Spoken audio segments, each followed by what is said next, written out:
بسم اللہ الرحمن الرحیم ان اللہ وملائکتہ یصلون علی النبی یا ایھا الذین آمنوا صلوا علیہ وسلموا تسلیما۔ من کے بڑی الصلاۃ والسلام علیک یا سیدی یا رسول اللہ وعلی آلک واصحابک یا سیدی یا خاتم الانبیاء والمرسلین۔ معزز سامعین و ناظرین، آج سورہ البقرہ کی آیت نمبر 57 کی تفسیر آپ کی خدمت میں عرض کروں گا۔ دعا کرتا ہوں کہ اللہ تعالیٰ میری زبان پر کلمہ حق جاری فرمائے۔ اللہ جل مجید الکریم نے اپنی لارائم کتاب میں ارشاد فرمایا وَظَلَّلْنَا عَلَيْكُمُ الْغَمَامَ، یاد کرو جب ہم نے تم پہ بادلوں کا سایہ کیا، وَأَنزَلْنَا عَلَيْكُمُ الْمَنَّ وَالسَّلْوَىٰ، اور ہم نے تم پر من اور سلوہ اتارا، کُلُوا مِن طَیِّبَاتِ مَا رَزَقْنَاکُمْ، کھاؤ جو ہم نے پکیزہ رزق تم کو دیا، وَمَا ظَلَمُونَا، انہوں نے ہمارا کچھ نہیں بگاڑا، وَلَٰكِن كَانُوا أَنفُسَهُمْ يَظْلِمُونَ، یہ خود ہی اپنی جانوں پہ ظلم کیا کرتے تھے۔ اس آیت مبارکہ کا بس منظر یوں ہے کہ جس وقت فرعون اور اس کا لشکر دریا کے اندر غرق ہو گیا، اب بنی اسرائیل والے پار لگ گئے۔ بنی اسرائیل والے جب دوبارہ مصر کے اندر آئے تو رب کی جانب سے حکم آیا کہ تم نے مصر کے اندر نہیں رہنا، بلکہ تم نے مصر سے ہجرت کر کے جانا ہے اور ملک شام میں جانا ہے۔ تمہارا اصل وطن ملک شام ہے، وہاں بیت المقدس بھی ہے، وہاں حضرت ابراہیم علیہ السلام کا مدفن بھی ہے، تمہارا اصل وطن وہ ہے۔ اب اصل وطن اس لیے تھا کہ حضرت یوسف علیہ السلام بھی ملک شام میں رہتے تھے، لیکن بھائیوں نے ظاہری طور پہ جب حسد کیا، حضرت یوسف علیہ السلام کو کنویں میں ڈالا، ایک قافلہ آیا اور حضرت یوسف علیہ السلام کو لے جا کر ظاہری طور پہ غلام بنا کے بازار مصر میں بیچا۔ اللہ نے اپنے نبی حضرت یوسف علیہ السلام کو مصر کی بادشاہی عطا فرمائی۔ آج بھی 400 سال کے بعد حضرت موسیٰ علیہ السلام 6 لاکھ بنی اسرائیلیوں کو لے کر یہاں سے نکلے تو رب تعالیٰ نے فرمایا تمہارا اصل وطن ملک شام ہے، لہٰذا تم نے ملک شام میں رہنا ہے۔ اب یہاں مفسرین 2 وجہ بیان کرتے ہیں کہ رب تعالیٰ نے ان بنی اسرائیل کے لوگوں کو مصر میں کیوں نہ رہنے دیا۔ 2 وجہ تھی۔ پہلی وجہ یہ تھی کہ اگر یہ لوگ مصر کے اندر رہتے تو یہاں بنے بنائے محلات تھے، نعمتیں تھی، تو یہ فرعون اور فرعونیوں کی عیش و عشرت کو دیکھ چکے تھے۔ ڈر تھا کہ کہیں یہ لوگ بھی ان جیسی عیش پرستی نہ کرنے لگ پڑے، اس وجہ سے فرمایا گیا تم یہاں سے ہجرت کر جاؤ، مصر میں تم نے نہیں رہنا۔ دوسری وجہ یہ ہے کہ فرعون اپنی زندگی میں لوگوں کو کہا کرتا تھا، حضرت موسیٰ علیہ السلام اور حضرت ہارون علیہ السلام کا صرف نظریہ یہ ہے کہ فرعون کو یہاں سے نکالا جائے اور بنی اسرائیل کو مصر میں آباد کیا جائے۔ اگر فرعون کے غرق کے بعد مصر کے اندر بنی اسرائیلیوں کو آباد کیا جاتا تو لوگ کہتے فرعون تو ٹھیک کہتا تھا، جو فرعون کہتا تھا بعد میں وہی ہوا۔ رب تعالیٰ نے ان کو فرمایا کہ تم نے مصر میں نہیں رہنا، تم نے ملک شام میں جا کے رہنا ہے۔ لیکن مسئلہ یہاں پہ یہ تھا کہ ملک شام کے اندر ایک بڑی جابر قوم اور بڑی قد کاٹ والی قوم عمالقہ، وہ قابض تھی وہاں پہ۔ اب یہ لوگ کہتے تھے مصر کے اندر ہم رہتے ہیں کہ یہاں لقمہ تر ہے، محنت کی ضرورت نہیں، بنا بنایا علاقہ اور بسے ہوئے محلات ہمیں مل گئے، ہمیں کیا ضرورت ہے ایسی جگہ پہ جا کر رہنے کے لیے ہم محنت کریں یا تغدو کریں کہ جس جگہ پہ ایک بڑی قد کاٹ والی اور بڑی جرت مند قوم قابض ہو چکی ہے۔ لیکن حضرت موسیٰ علیہ السلام نے فرمایا تمہیں جانا پڑے گا، یہ نہ چاہتے ہوئے بھی چلے، اور جب چلے تو بات میں حضرت موسیٰ علیہ السلام سے شکایت کرتے۔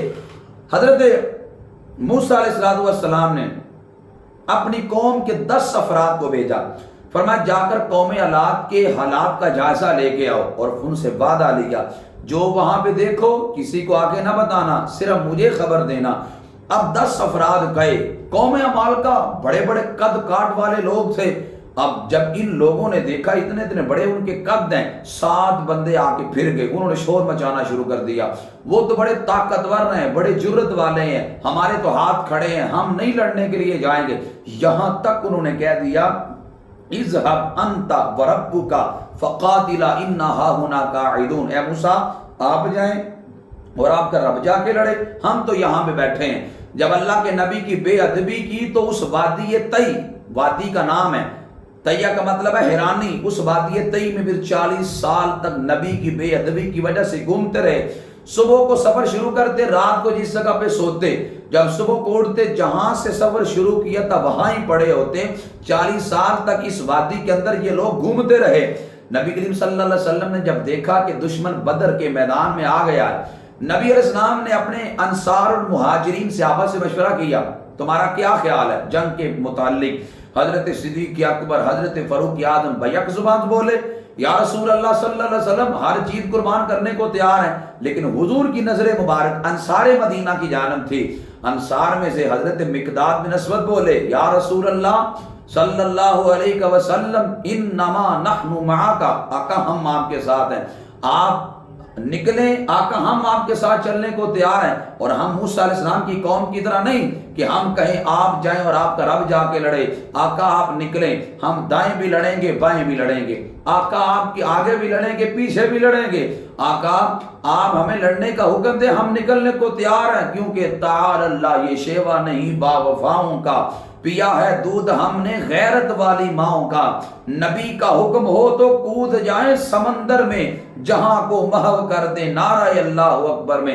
عرض کا اشارہ کریں، ہم چلنے کو تیار ہیں۔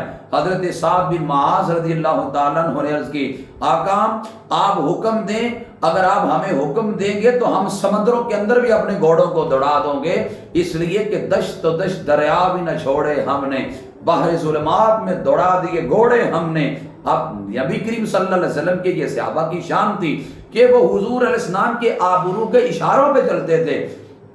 اللہ کے نبی موسیٰ علیہ السلام نے لوگوں کو کہا کہ جنگ لڑنی ہے، لیکن یہ لوگ انکار کرتے رہے، پھر اس وادی میں 40 سال تک گھومتے رہے۔ اب وہاں پہ ان کے پاس کھانے کے لیے کچھ نہیں تھا، کہنے لگا اے پیارے نبی ہمارے پاس کھانے کے لیے کچھ نہیں ہے۔ اللہ تعالیٰ نے من اور سلوہ ان لوگوں پہ نازل کیا۔ اب من جو ہے یہ ایک خاص قسم کی ایک معجون تھی جو ان لوگوں پہ اترتی تھی۔ علماء فرماتے ہیں کہ صبح صادق کے بعد ان لوگوں پہ یہ اترتی تھی کہ جس طرح آسمان سے شبنم اترتی ہے، یوں ہی آسمان سے اترتی تھی، اور یہ برف کی طرح سفید ہوتی تھی، اور گھی کی طرح اس کا ذائقہ ہوتا تھا، اور شہد کی مجون کی طرح یہ جم جاتی تھی، آ کر ہر بندے کے لیے 4 کلو کے قریب یہ آسمان سے اترتی تھی۔ اور سلوہ بٹیر قسم کا ایک جانور تھا جو آسمان سے ان کے لیے اترتا تھا، اور انہیں حکم یہ تھا کہ روزانہ تازہ یہ تمہارے لیے آئے گا، تم نے ذخیرہ نہیں کرنا، اور ہفتے والے دن نہیں آئے گا لیکن جمعے والے دن دوہرا آ جائے گا، اگلے دن تم کھا سکتے ہو۔ لیکن بقیہ ایام میں انہوں نے کھانے کو ذخیرہ کرنا شروع کر دیا، کھانا خراب ہو گئے۔ جب کھانا خراب ہو گیا تو فرمایا اگر بنی اسرائیل کا کھانا خراب نہ ہوتا تو بعد میں کسی کا کھانا خراب نہ ہوتا، تب سے پھر کھانے کے خراب ہونے لگ پڑے۔ اب اللہ تعالیٰ نے اپنے اس احسان کا یہاں پہ ذکر کیا کہ ہم نے تم پر من سلوہ اتارا۔ اللہ کا کرم پتہ ان پہ کیا تھا۔ اب یہ لوگ اعلیٰ نافرمانی کرتے تھے، اب ان کے پاس وادی طی میں رات کو زندگی بسر کرنے کے لیے روشنی کا انتظام بھی نہیں تھا کہ رات کو اگر کوئی کام کاج کرنا چاہے تو روشنی میں کام کاج کر سکے۔ اللہ تعالیٰ نے آسمان سے ایک روشن دان ستون نازل کر دیا جس کی روشنی میں وہ اپنے دنیا کے کام بھی کرتے تھے، اور ان کے پاس وہاں وادی میں بیٹھے تھے، نہ تو وہاں کوئی کپڑے کی دکان تھی کہ نیا کپڑا خرید سکتے، نہ وہاں کوئی درزی بیٹھا تھا کہ کپڑے کو سی سکتا، نہ دیگر انتظامات تھے۔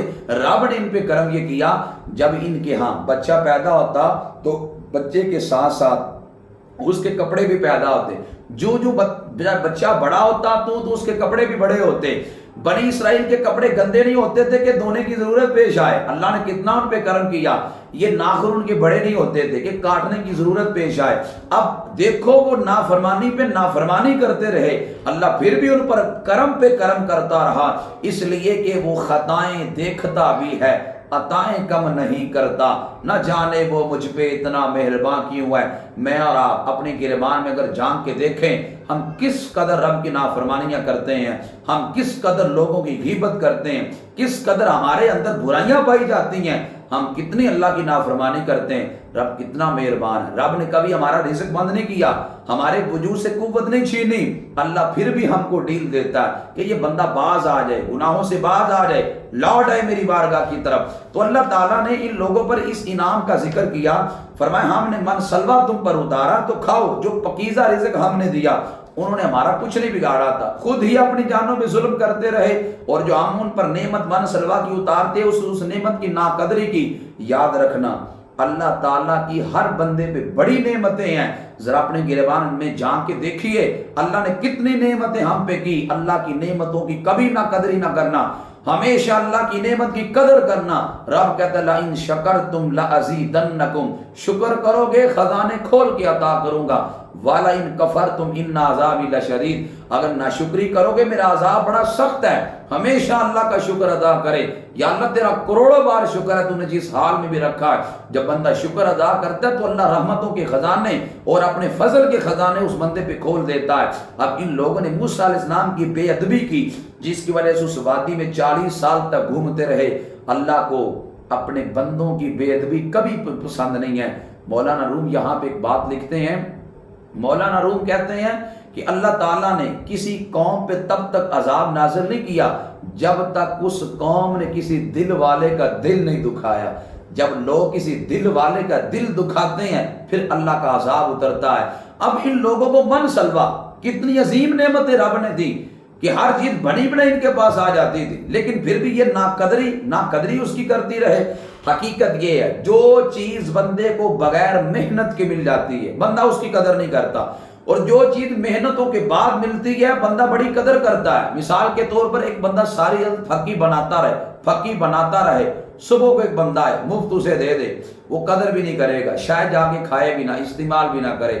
اور اگر آنے والے کو وہ ایک چٹکی سی 500 روپے کی دے تو وہ بیچارہ سارے راستے میں وہ جیب میں ڈالی ہوئی اس پھکی کا خیال کرتا رہے گا کہیں وہ گر نہ جائے. پتا ہے کہ 500 کی لی ہے, جو بغیر محنت کے مل جاتی ہے اس کی قدر نہیں ہے. اللہ اکبر. اور یارو آج ہم اپنا مال بچا کے رکھتے ہیں, قدر تو ہمیں ہے جس نے کمایا ہے کہ جب وہ محنت کرتا ہے تو سر سے پاؤں تک پسینہ بہ پڑتا ہے, لیکن جس نے کمایا نہیں ہماری اولاد کو اس کی قدر کیا ہو. حضرت مفتی احمد یارہ نعیمی علیہ رحمہ یہاں ایک بات لکھتے ہیں. ایک شخص اپنے قیمتی کپڑے کے ساتھ اپنا ٹوٹا جوتا صاف کر رہا تھا.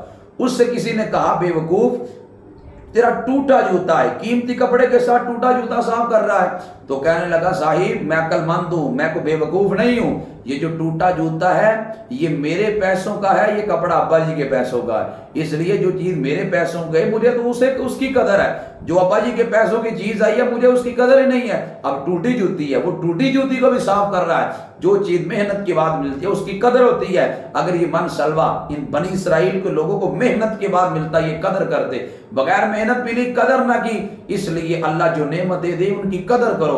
جب لوگوں نعمتوں کی قدر کرتے ہیں تو اللہ اور بھی نعمتیں عطا کرتا ہے. دعا کرتا ہوں اللہ ہم سب کو نعمتوں کی قدر کرنے کی توفیق عطا فرمائے. وما علی الا البلاغ.